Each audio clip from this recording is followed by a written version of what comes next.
September 28, 1944. Ngesebus Island, north of Battalion. The first light of dawn bleeds over the Pacific, painting the jagged coral ridges in a grim, rust-colored glow. The waves slap against the black volcanic sand, slow, steady, rhythmic, like the heartbeat of the island itself. And hidden beneath that glow, beneath that heartbeat, are guns. Hundreds of them. Inside reinforced bunkers and cleverly disguised pillboxes, Imperial Japanese soldiers grip their Type 96 light machine guns, their fingers tight around cold metal. They've spent months preparing this place, their perfect kill zone. From the southern approach, the route the Americans had to take.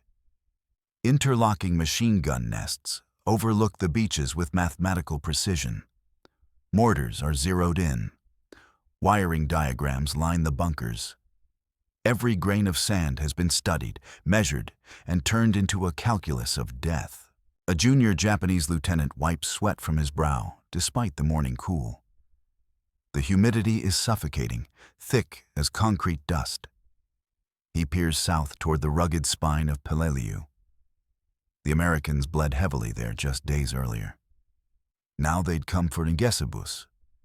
And when they did, they would walk straight into the crossfire he and his men had engineered. "Let them come," he mutters. But they don't. Instead, the sea rises with thunder. 2 miles offshore, USS Pennsylvania, USS Maryland, and USS Idaho unleash a barrage so violent it appears the horizon has burst into flame. Each shell, 2,700 pounds of steel and explosive, descends like a meteor. The earth convulses. Palm trees vanish into clouds of pulverized coral. The defenders recoil, ears rupturing, helmets ringing. For the Americans aboard the ships, the spectacle is mesmerizing, but calculated. Every gun captain knows the objective. Soften the trap before the Marines strike. Aboard a troop transport, Lieutenant Colonel Lewis Bucky Harris, commander of 3rd Battalion, 5th Marines, studies the shoreline through binoculars. He is only 32 years old, but his eyes look older. Battalion has aged every man who fought on it. His uniform is still stained with dust from the Umur Brogol pocket. His battalion has earned a brief respite. Instead, he's about to lead them into another nightmare. A Marine next to him exhales slowly. "Hell of a welcome party, sir." Harris keeps staring at Ngesebus. He knows what the Japanese planned. He knows they expect an assault from the south, across the exposed beaches and blasted coral ridge. He also knows that Marines who play by enemy expectations die. So Harris played a different hand. In the darkness, hours earlier, landing craft had crept north, silent, low profile. Rather than crossing the land bridge where the kill zone awaited, the Marines would land by sea on the undefended western shoreline. A move so bold, the Japanese never prepared for it. Now, as the ships roar, Marine radios crackle to life. Red sector cleared, airstrikes inbound. Enter the roar of Pratt & Whitney engines.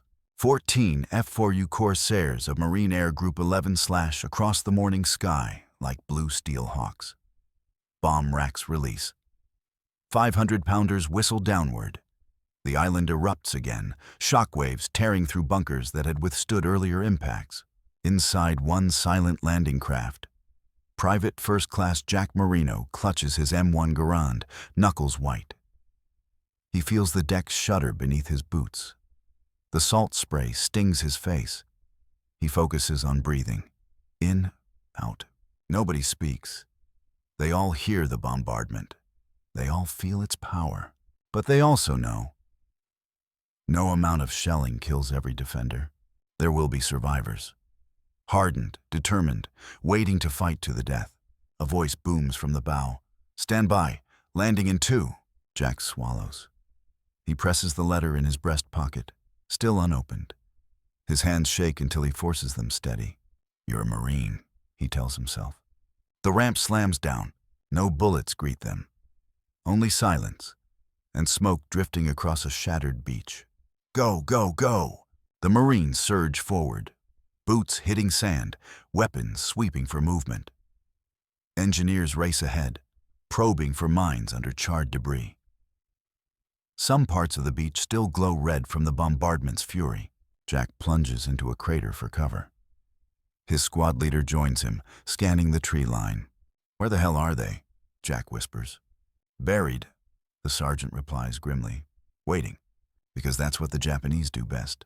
Lie in silence, then strike like lightning." The first rifle shot cracks from somewhere inland, just a single round. A Marine collapses near the surf, helmet spinning into the foam. The ambush begins. Machine guns open from a ridge ahead, tracers slicing past heads. "Contact front. Fix on that bunker. Fire teams, move up." Harris, observing from a forward CP, issues rapid orders. "Bring up the flamethrowers, get tanks ashore, push through before they recover." The first M4 Sherman clatters forward, tracks grinding crushed coral. Its hulled turret swivels toward a camouflaged bunker. The cannon hammers once. Stone bursts outward like brittle bone. Flamethrower operators rush past infantry, crouched low under enemy fire. They aim the nozzles. A roar and a stream of searing fire pour into a pillbox slit. Japanese screams echo. The bunker is silenced. Jack keeps moving, adrenaline burning through fear. Every inch forward is earned. The Japanese defenders are disoriented. Their kill zone is behind them. Their interlocking fields of fire are useless. They scramble to shift, hauling machine guns from their carefully planned arcs to meet this flank attack. Too slow. Mortar rounds from Marine 60mm tubes whistle overhead. One lands perfectly. 3 defenders vanish in dust. Harris watches momentum build. His gamble worked. "You sprung your own trap," he murmurs toward the enemy line. And now, the 3-5 will finish it. September 28th, 1944. Late morning, Ngesebus Island. Smoke drifts in heavy curtains across the scorched beach. The air reeks of burned timber and burned men. Colonel Bucky Harris doesn't waste a breath. "Push them before they regroup," he shouts into his radio handset, voice roughened by dust and adrenaline. Across the sand, the Marines of 3rd Battalion, 5th Regiment surge inland. Fire teams bounding in coordinated leaps. Riflemen with M1 Garans lay down steady fire as bar gunners stitch suppressive bursts at the ridgeline. Communication is shouted, signaled by hand, or yelled through the chaos. "Covering! Move! Up and over!" Every step takes them closer to the enemy's original defensive core, now dangerously exposed from the rear.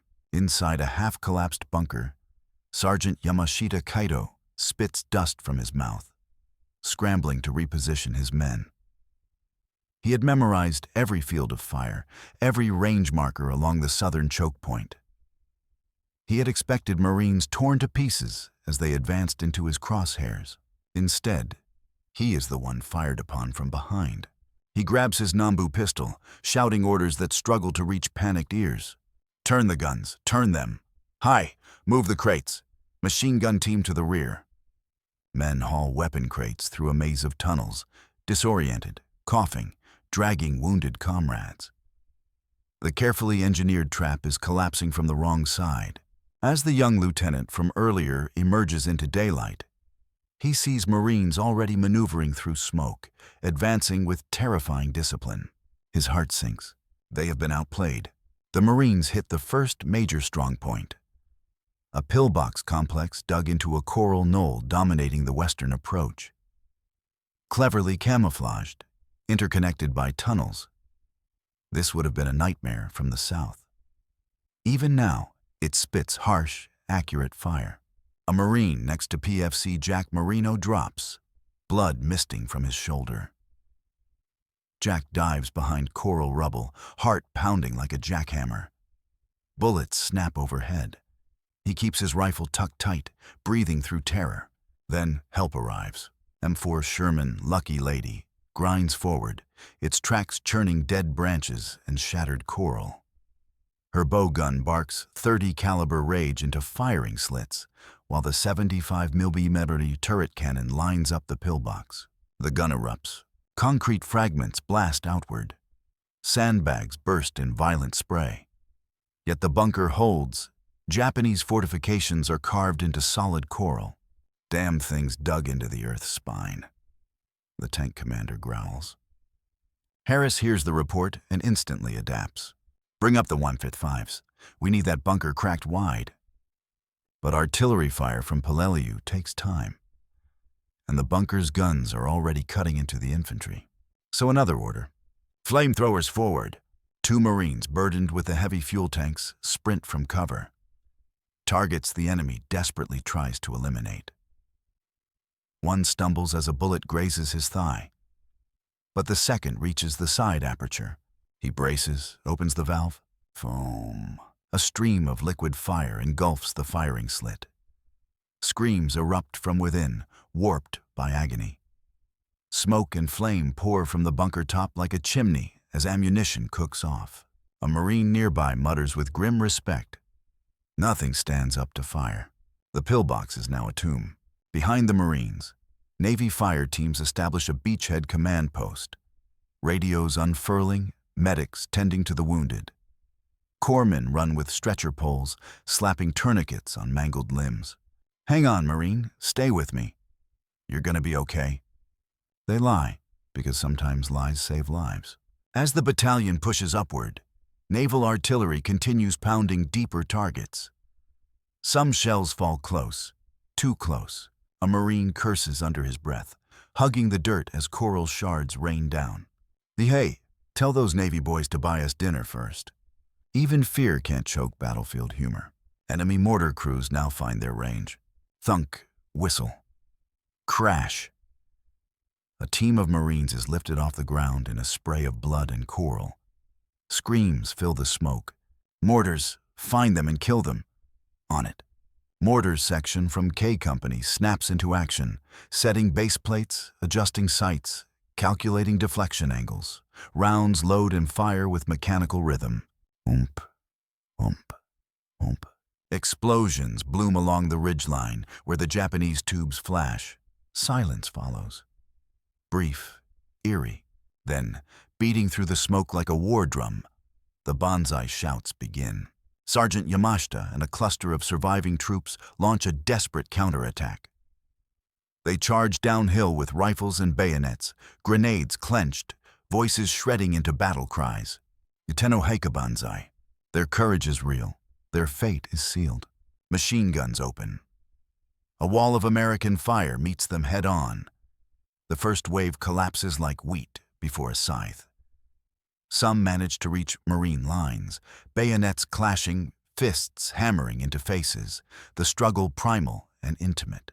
Jack finds himself wrestling a Japanese corporal in the dust. Hands clawing, teeth gritted. The enemy is fast, too fast. A knife glints. A shot rings out. Jack gasps as the corporal's body goes limp on top of him. His sergeant stands above, smoking barrel pointed down. On your feet, Marino. Fight's not done. Jack scrambles up, shaking but alive. Most of the counterattack force lies motionless. Bodies twisted where their bravery carried them. Instead of breaking the Marines, the assault grants them more ground. Harris seizes the momentum. Advance. Secure that ridge. We finish them today. By midday, 3-5 controls nearly a third of Ngesebus. The southern kill zone defenses, never fired, now face the wrong way. Marines capture abandoned mortars, boxes of grenades, and maps showing interlocked arcs of fire that now mean nothing. Harris studies them and exhales through a tight grin. You built a fortress for us, he murmurs. But the battle is far from over. Ahead lies the core bunker network, where survivors regroup, fanatical and cornered. The Marines tighten their grips on rifles. Sweat cuts rivers down dust-caked faces. They know what happens next. The Japanese won't surrender, and the 3rd Battalion isn't stopping, not until Ngesebus is theirs. September 28, 1944, early afternoon. The sun now hangs directly overhead, turning every exposed surface into a scorch plate. Marines fan out, seeking what little shade the ruined landscape offers. Sweat stings their eyes, throats burn dry. Canteens are rationed, one sip, maybe two, no more. PFC Jack Marino crouches behind a coral boulder, panting. He wipes salt and dust from his face and freezes. A rifle barrel pokes out from a fissure in the ridge not 10 yards away. Without thinking, he dives and rolls. The shot snaps past his ear, a whip crack of death. "Sniper, left side," he yells. A bar gunner spins, sights the crevice, and unleashes a blistering burst. Chips of coral fly like white shrapnel. The firing stops, but no one assumes the sniper is dead. On Ngesebus, danger isn't ahead or behind, it's everywhere. Harris's men close on the central defensive complex. A labyrinth of bunkers, trenches, and connecting tunnels carved deep into the coral spine. From this elevated position, Japanese guns could have shredded any force approaching from the south. Now, Marines approach its back door. Platoon radiomen coordinate with naval observers. Fire mission, grid 247 red. Repeat, 247 red. Moments later, the battleship Idaho answers, her guns belching thunder across the sea. Shells slam into the ridge face, tearing open earthen walls and shaking the island to its roots. The ground vibrates beneath the Marines' boots, yet defenders emerge from smoke like ghosts, wounded, scorched, but still firing. Every inch must be taken at the muzzle of a rifle. Inside the fortress tunnels, the Japanese defensive plan disintegrates further. Lieutenant Nakamura, the same officer who once smiled at the kill zone map, now coughs through a haze of pulverized limestone. His ears ring, his mouth tastes blood. Runners shout conflicting orders. Wounded men cling to rifles. Grenades are handed out like candy. Nakamura sees the fear in his men's eyes. Many have written farewell notes to family, folded inside uniform pockets near their hearts, expecting a glorious stand. But no one envisioned this. A battle fought backward. Their engineering genius turned against them.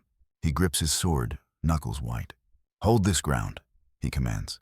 "Let every Marine who enters this place die here." The men nod. They won't retreat. They can't retreat.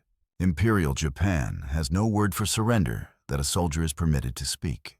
Above ground, Marines close in on a particularly stubborn bunker. Rifle fire crackles around them. Smoke drifts low, masking tripwires and camouflaged pits. A Marine steps too far right. Click, boom. A booby trap erupts in a spray of jagged coral and metal. The Marine crumples silently, boots twitching. Minefield, watch your step. Engineers belly crawl forward with bayonets probing the ground, diffusing what they can. Marking paths with small white rags.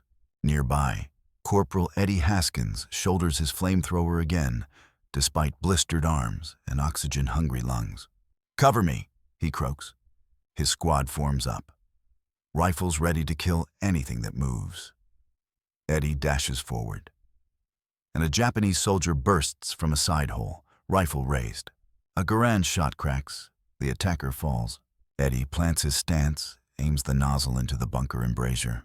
A river of fire roars. Inside, desperate screams are drowned by explosion as heat detonates stored ammunition. The bunker erupts like a volcano. A fireball races skyward. Jack Marino shields his face as debris rains down. "Smells like hell," someone mutters. Another responds, "Hell smells better." The Marines push onward, guided by shouts of squad leaders. "Keep those intervals. Don't bunch up. Check your corners." Sherman tanks continue their slow, unstoppable crawl. Smashing through rubble, their tracks clattering over corpses and broken timber. Each time a Japanese soldier pops from a spider hole with a satchel charge, Marines cut him down before he can reach the armor. Still, the defenders manage a deadly strike. Beneath the Lucky Lady, a concealed mine detonates. The blast lifts the tank's stern, track teeth snapping. A ball of flame erupts from the engine deck. Crew members scramble out, some engulfed in burning fuel. Medics sprint forward, tackling men to extinguish flames with bare hands. They go from patient to patient, seeing more horror than any mind should witness. But still they move, still they save. By mid-afternoon, Harris receives the first clean sitrep in hours. "Sir, Japanese numbers collapsing. We've eliminated roughly 300, remaining elements falling back deeper into the ridge." Harris nods once, grim and quiet. Finish the job. For him, and every Palaleo veteran here, unfinished battles mean dead Marines later. He rifles through fresh intel, battle maps seized from dead officers. The Japanese had intended to bleed 1,000 Marines dry on this island. Instead, they bleed. Harris looks toward the ridgeline, and his voice lowers to a growl only those closest hear. They think they know how Marines fight. He spits into the dirt. Today they learn otherwise. Late afternoon sun begins to slip toward the western sea. Shadows stretch long across the battlefield, hiding snipers, hiding fear. But Marines keep advancing. Grenades bounce down tunnel entrances. Rifle barrels spit fire into dark gaps. A corporal shouts his men to stack white phosphorus grenades, the kind that burn through flesh and bone. For the tunnel's too deep to clear by hand. Flames and choking smoke funnel downward. Echoed screams rise from holes in the earth. Jack Marino watches, heart heavy. "It's them or us," his sergeant reminds him. Jack nods, jaw tight. This isn't war from the movies. This is extermination. One side leaves alive. By 1700 hours, the Japanese defense has shrunk to a small, stubborn pocket near the island's northern cliff. A final stronghold. Outnumbered, outmaneuvered, but not broken. They will die where they kneel, facing the enemy. Harris raises binoculars. The distant palm fronds sway in the dying light, the sky tinted orange and ash gray. "One last push," he says, and the Marines prepare. Because the deadliest fight is often the final one. September 28th, 1944, 17:45 hours. The sun bleeds low over the Pacific, turning smoke into streaks of red and violet. The heat finally fades, but the battlefield remains an oven. Steaming, stinking, alive with danger. Colonel Bucky Harris kneels over a map spread across a crate. His boots are caked in gray dust. Sweat has dried into chalky lines across his temples. The corpsman tightens a quick bandage around Harris's arm. A piece of shrapnel grazed him earlier. "I said it's nothing," Harris grumbles. The corpsman replies without looking up, "Sir, everything's nothing until it kills you." Harris snorts, almost a laugh. Almost. He rises to his feet and peers toward the island's last stronghold. A network of caves and firing pits overlooking sheer cliffs that drop straight into the ocean. This is where the final Japanese defenders have gathered. This is where they'll make their last stand. Inside the tunnels, Lieutenant Nakamura wipes blood from his face, though he has no idea whose it is. Half his unit is dead. Many survivors are wounded. Some cough blood, others drag broken legs behind them. Still, every man clutches a weapon. Nakamura's radio picks up static. Then a voice from Palaleo headquarters. "Continue resistance. No surrender. All must die as warriors of the Emperor." He closes his eyes. He knew the answer before the call. He gives his men the only encouragement left. "Tonight we join our ancestors." He gets nods in return.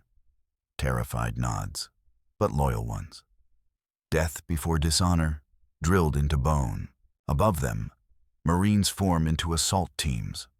Rifles cleaned, ammunition checked, grenades clipped in neat lines along web gear. Flamethrower operators check fuel tanks, knowing they may only get 1 or 2 short bursts before running dry. Sherman tanks can't climb the jagged slope. This will be infantry work. Captain Austin of K Company walks the line, voice hoarse. This is the end of the line for them. Stay sharp, no risks. We do this clean. A young Marine raises a trembling hand. "Sir, think they'll surrender?" Austin stops, looks him dead in the eyes. They won't. He keeps walking. The Marine lowers his hand and steals his heart. As dusk falls, the assault begins with a single flare fired from the beachhead. Green light arcs overhead, then bursts, signaling the attack. Marines rise from cover like wraiths emerging from the earth. Move up. Fire erupts instantly. Red tracers lashing from cave mouths.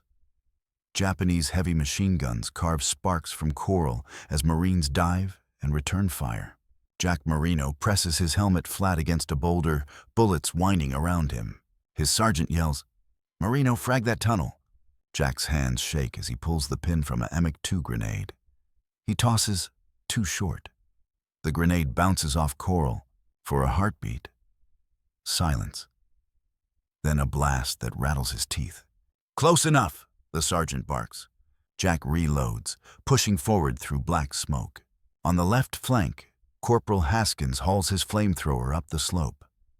A machine gun sprays rounds at him. Sparks flash from rocks. He drops to one knee, shoulders the nozzle, and fires a line of flame that sweeps the entrance of a cave. The screams inside claw at the night, but a lone defender survives, charging out, uniform blazing, bayonet dripping molten metal. Haskins stumbles, and the flaming soldier collapses onto him in a furious tangle. A rifle cracks. The Japanese attacker goes still. Haskins lies gasping, face inches from a dead man's burning sleeve. Jack helps drag him free. "You good?" Jack asks. "Yeah," Haskins croaks, breath trembling, just crispy. But he finds his feet again. Because Marines get back up, even when they shouldn't. Deeper into the stronghold, the Japanese launch another banzai counterattack, wild, desperate last breaths spent in fury. They rush the advancing line, blades flashing, grenades shoved ahead like sacrificial gifts. Marines meet them with cold efficiency. Rifles firing point blank, bayonets punching, combat knives slashing. Jack grapples with another foe. The metallic stink of blood coating his hands. He fights like he's drowning, trying to reach air. "Marino, to your right." He pivots, fires. Another soldier drops. He stares down at his shaking hands, chest heaving, heart pounding like a trapped animal. His sergeant grips his shoulder firmly. "You're still here. That's what matters." Jack nods weakly. The words dig deep. By 19 Isak, the ridge is a graveyard. Bodies lie where they fell, sprawled in contorted silhouettes against firelight from burning caves. The surviving Japanese pull back one final time to the cliff edge. Nakamura stands among them, sword drawn. He looks at the ocean far below, waves churning like black ink. A choice remains, jump or keep fighting. He chooses neither. He raises his sword in salute, a gesture of defiant dignity. Then charges toward the muzzle flashes. A Marine machine gun cuts him down before he's taken 5 steps. He slides to a stop, sword slipping from lifeless fingers. The fighting ends not with a roar, but with a whimper. Silence creeps slowly over the battlefield. Marines sweep the caves for any last threats. Some defenders still breathe, bleeding out in the dirt. Medics treat American wounded first, then the Japanese. War hates mercy, but Marines aren't war. They're men. Jack sits down, staring at his rifle, almost surprised it's still in his hands. One of his teammates drops beside him and lights a cigarette with shaking fingers. "Congrats," the Marine says softly. "You survived." Jack's voice barely registers as he whispers back. "Yeah, this time." Night claims Ngesebus Island. 470 Japanese soldiers gone. 48 Marines sacrificed. But the battle for Peleliu isn't over. Not even close. Tomorrow, Harris's battalion returns to hell. The ridges of the Umur Brogol, where thousands more enemy soldiers wait to die rather than yield. For now, the Marines breathe, because they earned the right to. September 29th, 1944. Dawn, Ngesebus Island, is quiet. Not the kind of quiet that invites peace, But the eerie stillness after violence has exhausted every scream, every shot, every heartbeat once fueled by terror. Smoke still rises from the cave mouths. The tide washes gently against the northern cliffs, carrying away droplets of blood invisible in the surf. Seagulls hover, waiting for daylight to claim the dead. The Marines of 3rd Battalion, 5th Regiment awaken stiff and sore. Some on stretchers, some curled against shattered coral, others with heads propped on their packs because they're too exhausted to dig proper foxholes. There are no cheers, no victory shouts, just breathing and silence. Colonel Bucky Harris steps carefully between bodies on the ridge. He scans the scene with professional detachment. Yet his eyes betray what his voice refuses to show. This cost something deep. He finds a Japanese officer lying face down, one hand still gripping a sword hilt. Harris kneels, flips the body gently, and removes a folded letter tucked beneath the man's coat. Paper stained with blood, ink smudged by sweat. Harris stares at it for a moment, then slips it into his pocket. "You fought hard," he murmurs. "Harder than you should have had to." The wind carries the unspoken eulogy. Nearby, PFC Jack Marino helps a Navy corpsman lift a wounded Marine onto a stretcher. Jack's helmet is dented, his chin is split from a fall he can barely remember.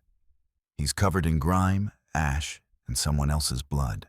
The corpsman, exhausted but still cracking jokes, says, "Hey kid, congrats. Still got all your parts." Jack forces a smile. His sergeant approaches with a canteen and praise disguised as a growl. "You did good yesterday, Marino. Keep that up, you'll make corporal in no time." Jack wants to feel proud, but he can still feel the dying soldier's weight from the night before. He just nods, unsure if he deserves anything.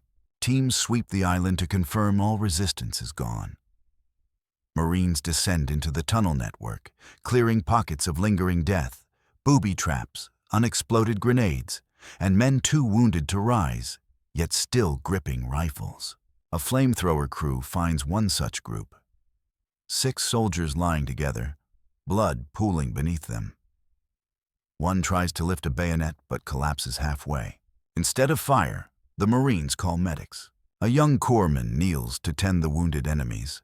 One Japanese soldier, barely conscious, meets his gaze. "Why, help," he whispers in broken English. The corpsman answers quietly, "Because you're alive." It is the first time in 2 days the man's face relaxes. On the beach, burial details begin work. American dead are placed gently into shrouds, tags double-checked, faces covered with respect. Japanese bodies, too numerous for individual graves, are gathered, some to be buried in mass pits, others cremated due to disease risk. Marines treat every corpse with enough dignity to separate themselves from the brutality they just endured. Lieutenant Richmond, overseeing the detail, pauses when he sees 2 soldiers, one Marine, one Japanese, lying almost hand in hand where they fell in close combat. "Where's a damn thief?" he says quietly. By mid-morning, Harris stands before his assembled officers. Their faces are darker with fatigue than any camouflage paint can mimic. "We came here to knock out artillery positions threatening Peleliu. We did it, fast, hard, minimal losses." He lets the moment settle. "But don't fool yourselves. This isn't the main fight. The Umerbrogol ridges still bleed our boys every hour. We take what we learned here and finish that job." His voice is steady steel. Ngesebus wasn't the end. It was a warning. His officers nod. They know what's waiting across the short channel. The Japanese fortress on Peleliu, a mountain of coral honeycombed with caves that will turn into hell for every assaulting Marine. Before leaving the island, Colonel Harris meets his company commanders again for one last task: collect enemy documents and artifacts for intelligence. In a captured bunker, he finds crude battle diagrams. Every approach from the south meticulously marked.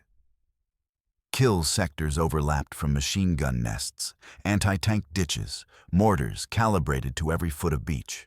A perfect trap. for an enemy that never arrived.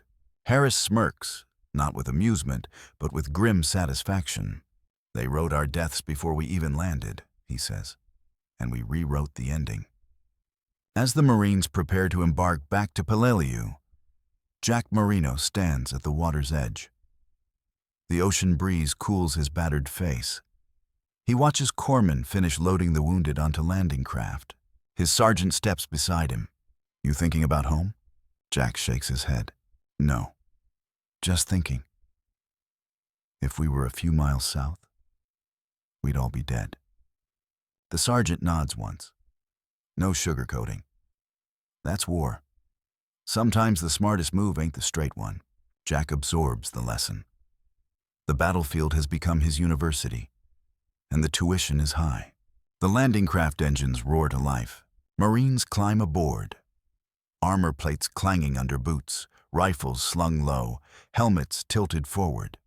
They are not the same men who arrived 2 days ago. They carry ghosts now.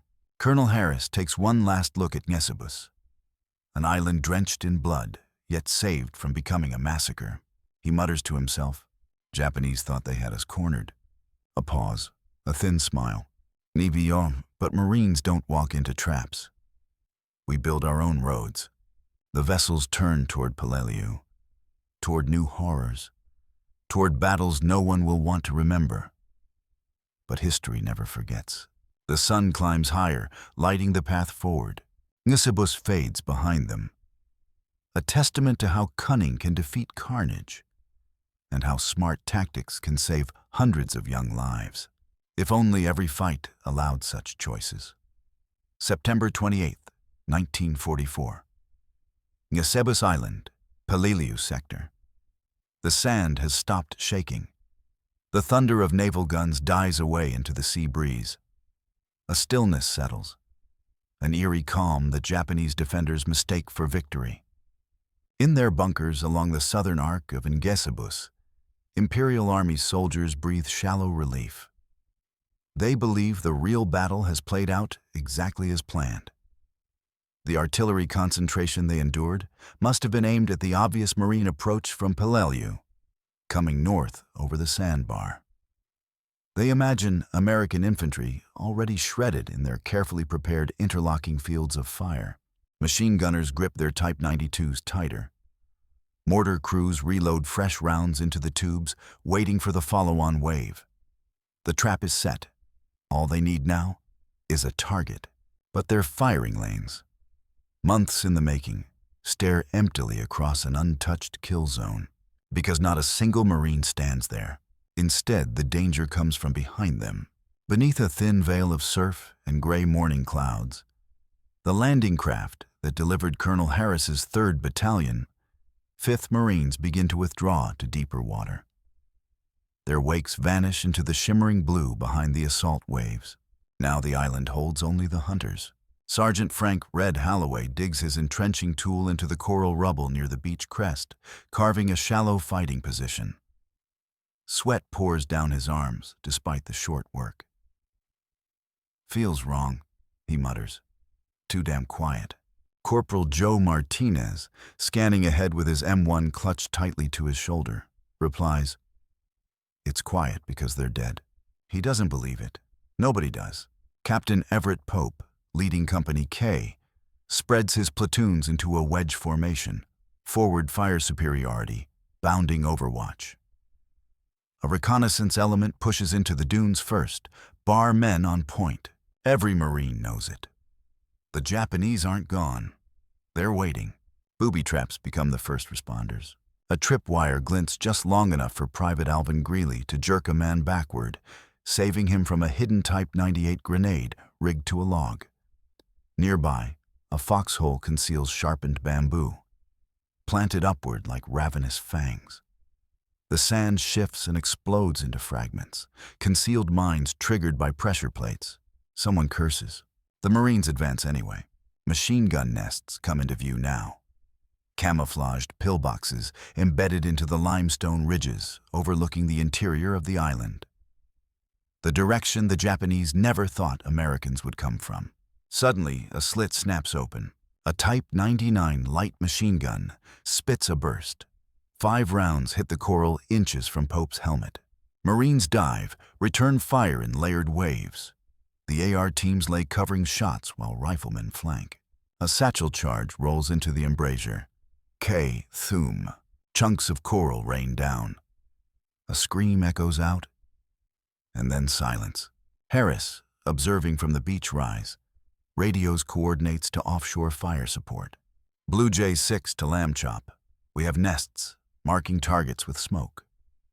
Moments later, the sky cracks open again. A destroyer's 5-inch guns walk a line of steel along the eastern ridgeline, smashing spider holes in command posts that were never oriented toward this rear assault.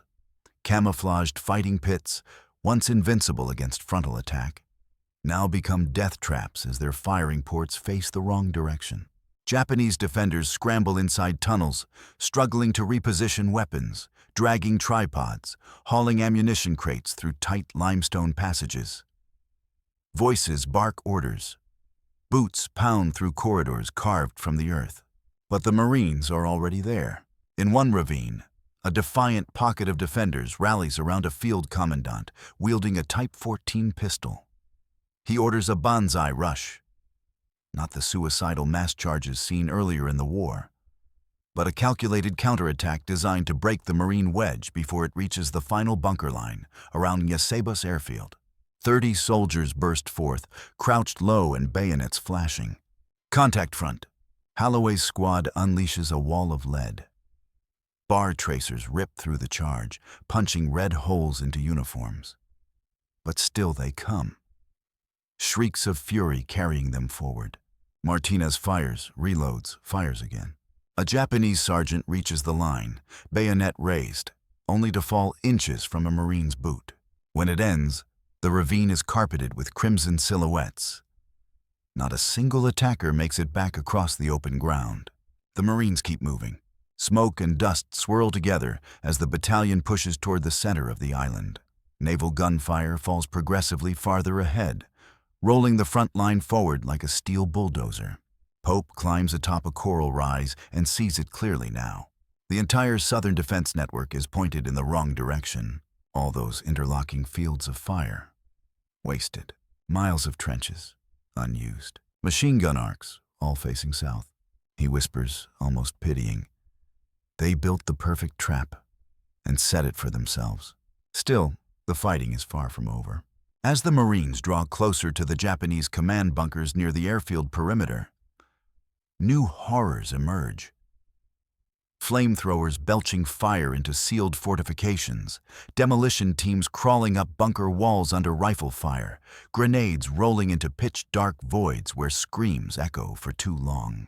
But even as casualties tick upward, 1 to 10, the ratio remains lopsided. By noon, Colonel Harris receives an updated report. More than 200 enemy dead recovered. Marine casualties, less than 24. The kill zone has flipped.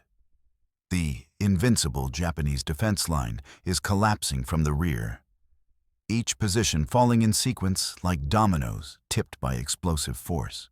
And ahead, the largest strong point on the island waits. Hill 101, the final barrier shielding the Ngesebus airstrip. The Marines tighten their grips. One more push, one more ridge. Colonel Harris raises his binoculars, eyes narrowing. Take the hill, he says. The battle for Ngesebus is about to reach its bloodiest peak. September 28, 1944. Eastern approach to Hill 101. The sun climbs higher, burning off the morning haze and exposing the scarred flesh of Ngesebus Island. Smoke from shattered bunkers drifts like ghosts through the palm stumps. The crackle of intermittent gunfire echoes against the jagged limestone ridges. Ahead, rising like a fist from the earth, stands Hill 101, the last major stronghold protecting the airfield. Every Japanese soldier who has not already fallen is now pouring into this defensive citadel. Mortar pits and machine gun ports are carved into its slope. Deep tunnels honeycomb the rock beneath. If the defenders can make a stand anywhere, it will be here. Colonel Harris knows it. Captain Pope knows it. Every Marine in 3-5 knows it. This is where the Japanese fight to the death. Companies I and K maneuver into assault positions, heavy weapons teams hauling gear over the rough coral ground. Bar men and rifle squads fan out, finding fragments of cover among shattered rocks and burned-out vegetation. On the Marine left, Lieutenant Ben's skipper, Adams, leads his platoon closer, hunched beneath a ridge. He pauses, raising a clenched fist, a silent command. The Marines halt, breathing shallow, hearts hammering. Adams whispers into his SCR-300 radio. Red Ant, this is Dogwood 2, marking target. A rifleman fires a smoke grenade. A thin trail arcing upward before exploding into a cloud of vivid purple halfway up the hillside. Seconds later, a distant growl becomes a thunderous roar. The destroyer, USS Haywood L. Edwards, rotates her turrets. Wham, wham, wham. 3 5-inch shells scream in, pulverizing the slope, ripping open dugouts and tumbling earth into defenders' firing slits. Debris rains down like volcanic ash. But the Japanese survive. They always do. The hill erupts with return fire. 7.7mm bullets whizzing overhead, ricocheting off rock. Mortars drop explosive thunder into the Marine staging area. A squad scrambles for cover as shrapnel slices the air. Sergeant Holloway slaps Adams' shoulder. "Skipper, if we sit here, they'll turn us to hamburger." Adams nods. Then we don't sit. The first push begins. Pope's Company K charges up the western shoulder, using the uneven terrain to mask their advance. Demolition teams crawl forward with satchel charges and M2 flamethrowers, the weapons critical to cracking open these subterranean fortresses. Machine gun fire snaps inches above helmets as Marines hug the soil. "Suppressive fire," Pope shouts. Bar teams hammer away, stitching tracers across firing slits. A mortar pit halfway up the slope becomes the first target. Corporal Martinez flanks left, tossing a grenade over a boulder. Boom! A swirl of dust. Then 2 defenders stagger into the open. Marines finish them with precise, controlled bursts. No celebration. Keep moving. Near the center, a sniper's bullet strikes a Marine radio operator square in the neck. He crumples silently, eyes wide. His buddy drags him back, whispering desperate reassurances, even as the light fades from him. War shows no mercy, not even in victory. The fight transforms into brutal, intimate horror. One bunker refuses to fall. Its firing slit spits disciplined bursts with deadly accuracy, pinning a squad behind a mound of coral. A flamethrower operator named Private Leon Beavers crawls forward under fire, moving inches at a time. Bullets kick up dirt around him. He reaches the bunker wall. He stands. Whoosh. A river of fire pours into the dark interior. The screams inside pierce the smoke-filled air before silence suffocates them. Beavers steps back, breathing hard, face streaked with charcoal and sweat. Lieutenant Adams claps his shoulder. "Good work. Keep going. Because there's always another bunker." Japanese counterattacks erupt from tunnel mouths like sudden nightmares. Grenades tumble down slopes. Bayonets clash among boulders. One Marine parries a blade with his rifle barrel, tackling the attacker and wrestling in the dirt. Fists, boots, teeth, until the Japanese soldier stops moving. The hill is becoming a graveyard, and the Marines are fighting uphill every inch. Harris watches from below, jaw tight. He radios for additional naval strikes. But at this range, danger to his men is too great. The rest must be taken by hand. "Tell Pope," he growls, "Hill 101 must fall. Today." By late afternoon, the defensive perimeter begins to fracture. Bunkers fall one by one. Interior passages filling with smoke and bodies. The remaining Japanese gather in the summit trench line. Their final redoubt.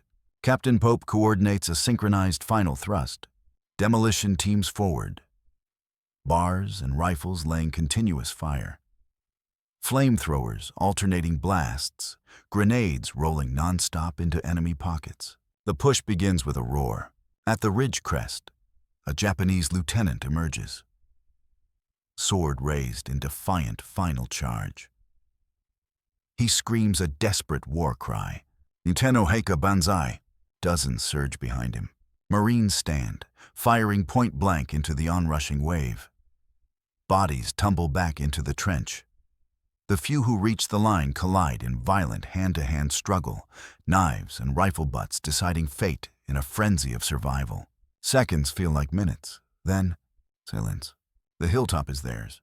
As dusk settles over Ngesebus, a lone Marine, panting and covered in dust, looks upon the captured hill and the smoldering wreckage below. The view stretches across the island to the sea, where naval ships glint faintly in the last rays of daylight. This was the fortress the Japanese believed impossible to breach. Tonight, American boots stand on its summit. Captain Pope lowers himself to sit on a warm rock, exhausted but unbroken.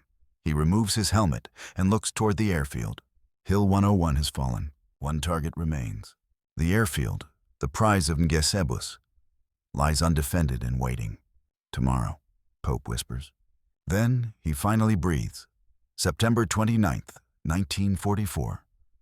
Ngesebus Airfield. Dawn breaks with a sky tinged red.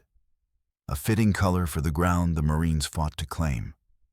A light breeze sweeps across Hill 101, carrying away smoke and the ash of burnt fortifications. The silence is unnerving. After the chaos of yesterday's assault, quiet feels like a lie. Below the hill, the Japanese-built airstrip stretches out in a flat, exposed rectangle of coral and hardened dirt.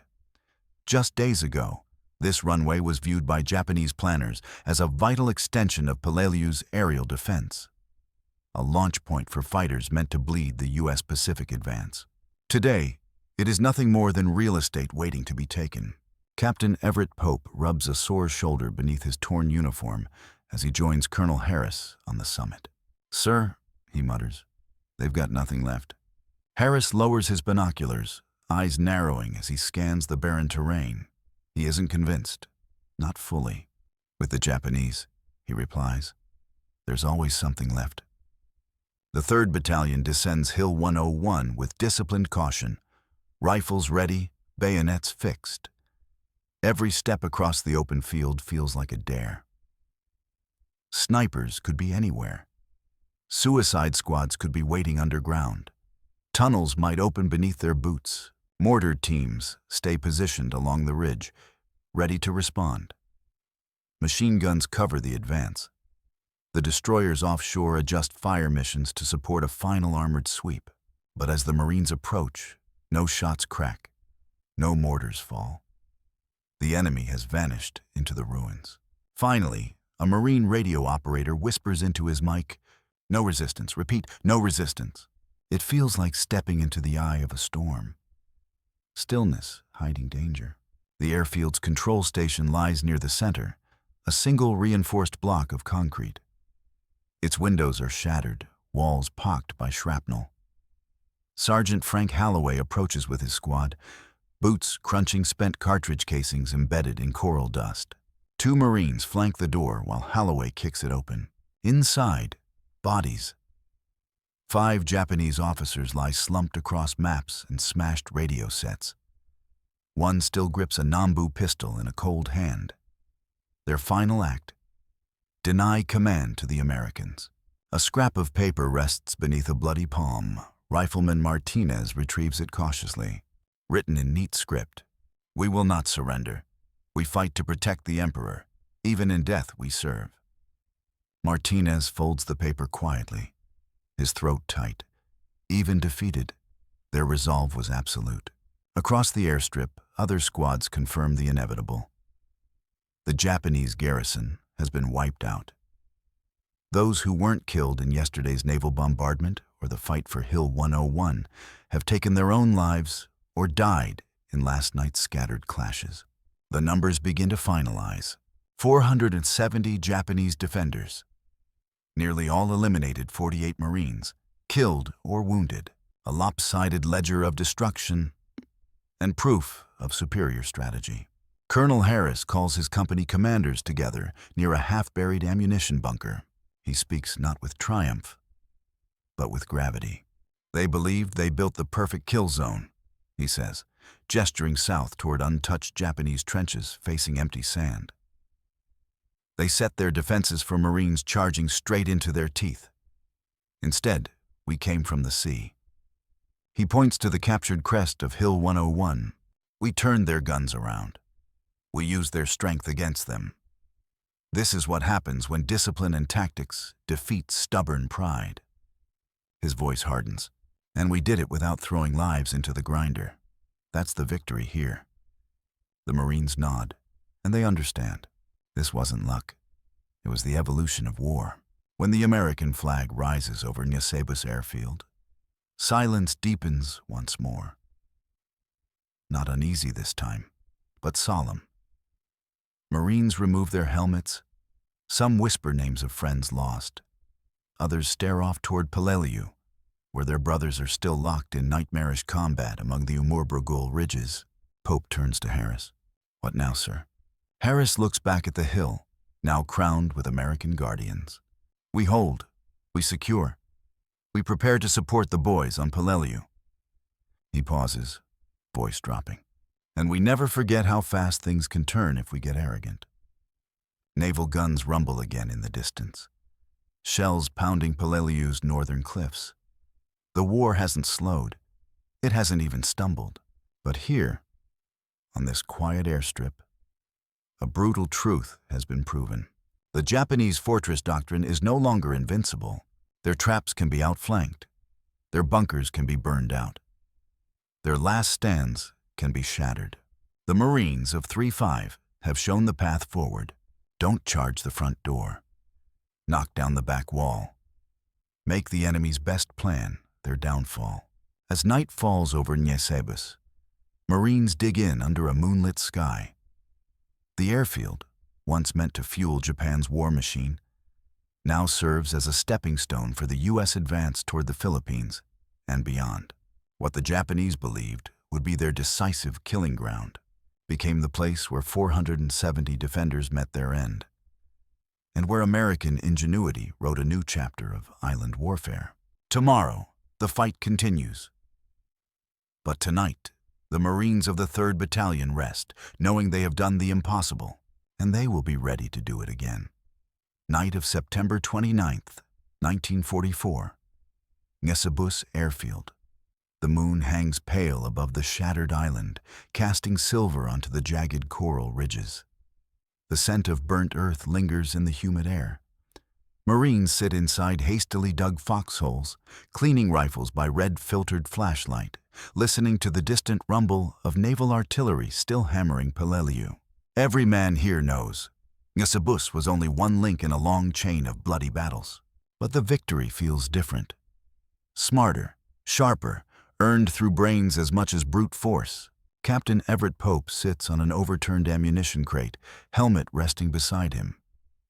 His hands tremble slightly as he unwraps a ration bar. Fatigue clings to him, heavier than the gear on his shoulders. Across the airfield, stretchers line up beneath a medical tarp. Marines lost in the assault. Not many. But every one is a universe ended too soon. Corpsmen kneel beside survivors, murmuring comfort as they check wounds and give morphine to ease the agony.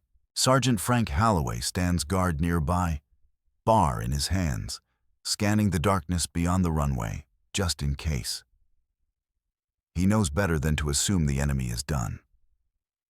Even in Annihilation, Japanese doctrine teaches infiltration, suicide attacks, midnight horrors. Martinez comes up beside him, voice low. "You think they're coming back?" Holloway spits into the sand. "No, they're all dead." He says it like a fact, like promise and prayer all at once. At the battalion command post, Colonel Harris pores over maps illuminated by a dim lantern. The staff's efficiency belies the carnage of earlier hours. Communications wires snake across the ground, connecting them to the ships offshore and to Palaleu Command. Lieutenant Colonel Harris taps a pencil against the map, eyes narrowed. "Write this down," he says to his operations officer. "Fortifications without flexibility are tombs. Entrenched positions that cannot pivot become slaughter pens." He circles the southern trench network, pristine, untouched, useless. The officer scribbles. Harris continues. "The enemy failed to adapt. They built a single answer to a single threat. We changed the question." He looks up, weary but resolute. "That is how we win the Pacific." Morning brings a new kind of battle. The cleanup. Demolition teams begin clearing remaining bunkers, making certain none hide last-stand defenders. Engineers move out to inspect the captured airstrip. The dirt runway, though battered, is structurally sound. With minimal repair, it could support light aircraft, scouts, spotters, even supplies. A young Marine photographer documents the aftermath. Blackened bunkers, grenade-pocked pillboxes, flamethrower-scorched earth. His camera clicks, fill the silence left by the dead. One photograph captures what words cannot. An unopened box of Japanese rations beside a helmet pierced by a single bullet hole. The harsh simplicity of survival and death etched into the frame. On the western edge of the runway, Marines gather as bulldozers push aside debris and the remains of battle. A chaplain says prayers over hastily prepared burial details. The bodies of Japanese soldiers, once defenders of the empire, are laid in shallow graves or covered with tarps until they can be properly buried. Martinez watches quietly, hands clasped. "They fought like hell," he murmurs. Holloway nods. "No shame in how they fought, just in how their leaders threw them away." It is the closest either will come to a eulogy. Colonel Harris spends the late morning writing reports for the commanders aboard the USS Honolulu and the overall Peleliu operation. His conclusion is blunt and honest. This fight demonstrates the superiority of maneuver over direct assault. We avoided unnecessary casualties by refusing to give the Japanese what they expected. The numbers tell the story. 470 Japanese defenders killed 48 Marines killed or wounded, a ratio rarely seen in the Pacific, where American troops had come to expect brutal parity and bloodshed. Harris signs the bottom of the page, another lesson for future amphibious warfare. A turning point, hidden on a tiny island few would ever remember by name. As Marines secure the final perimeter, Pope climbs one last time to the summit of Hill 101. His boots crunch over coral shards. From the crest, he looks south. Across the channel to Peleliu, smoke coils upward from the Brogal labyrinth. The true nightmare continues there. He whispers to himself, barely audible. "We'll help you soon, boys. Hold on." Harris joins him a moment later, stepping up beside the captain. "You did good today, Everett." Pope nods once, eyes still on the inferno in the distance. "No, sir." The Marines did good. Harris breathes deep.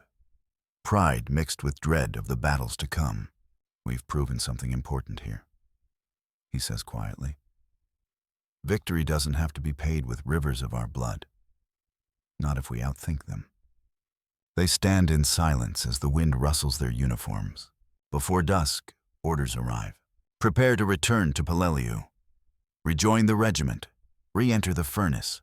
Marines begin packing ammo crates, rolling up tents, and filling canteens. The airfield that seemed a fortress yesterday now feels like a staging point.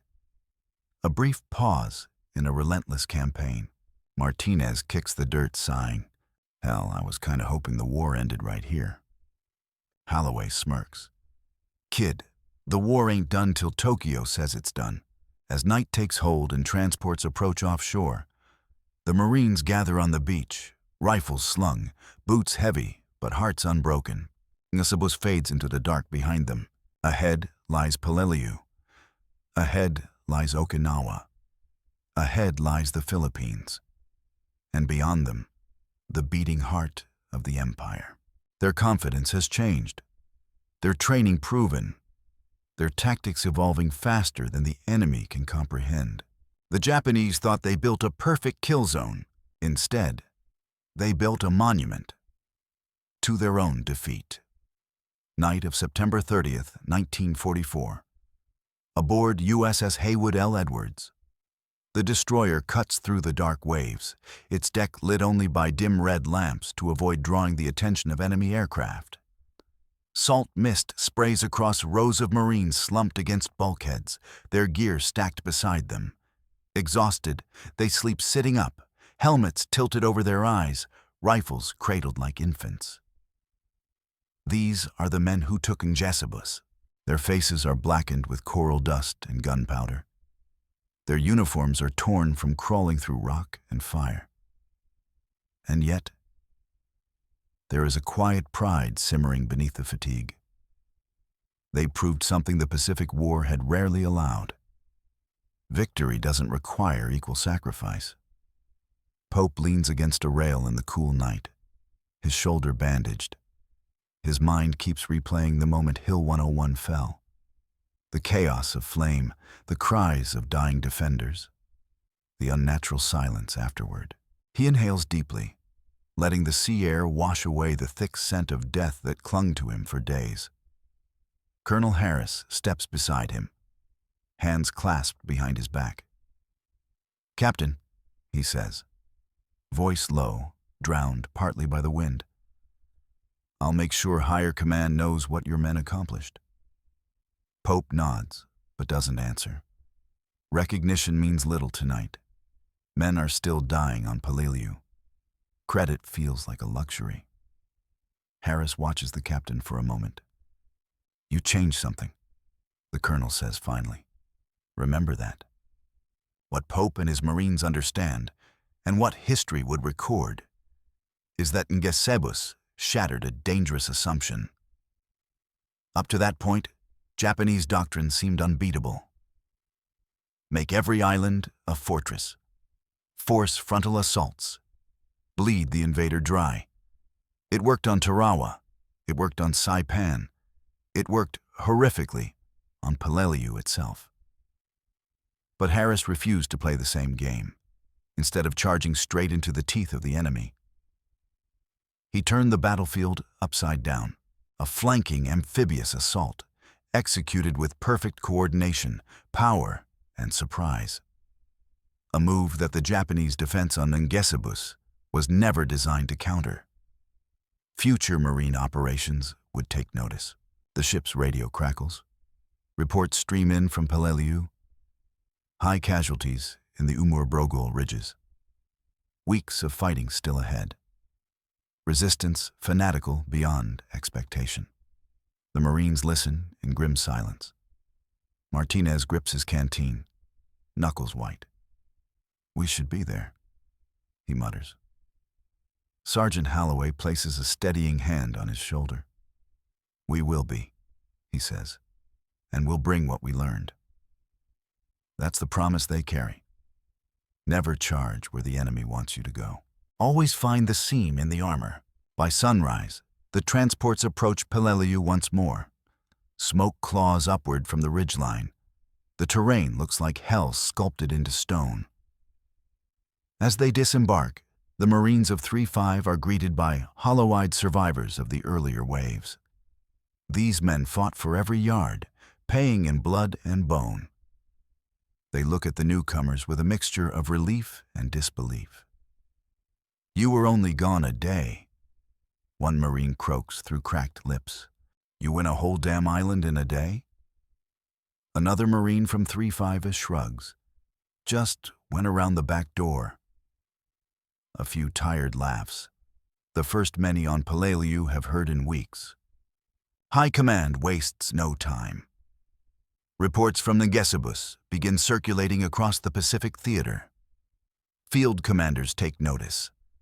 Operational planners underline key takeaways. Don't assault the strongest point.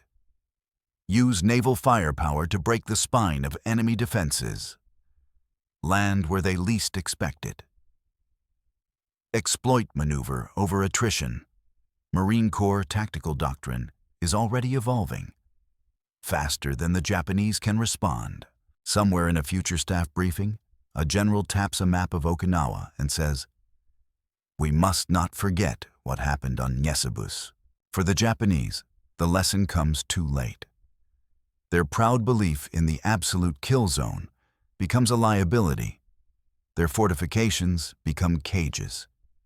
Their interlocking fields of fire useless when the enemy attacks from the wrong direction.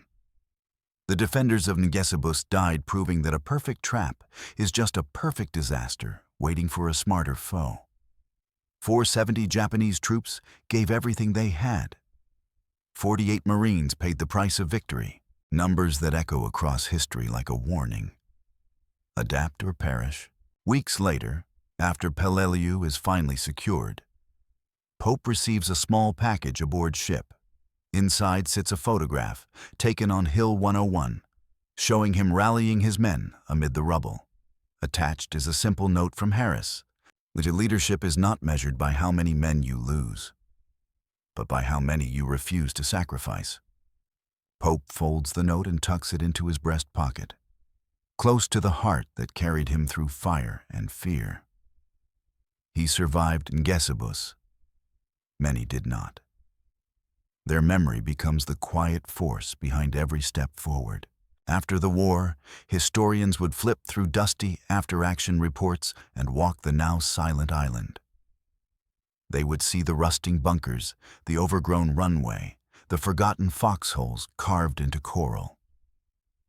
And they would write, "Here, the United States Marine Corps learned to break the unbreakable." Students in military academies would study maps of the island, tracing the flanking assault that rewrote the rules of island warfare. And young officers would memorize one truth: the enemy decides where the front door is. You decide whether to use it.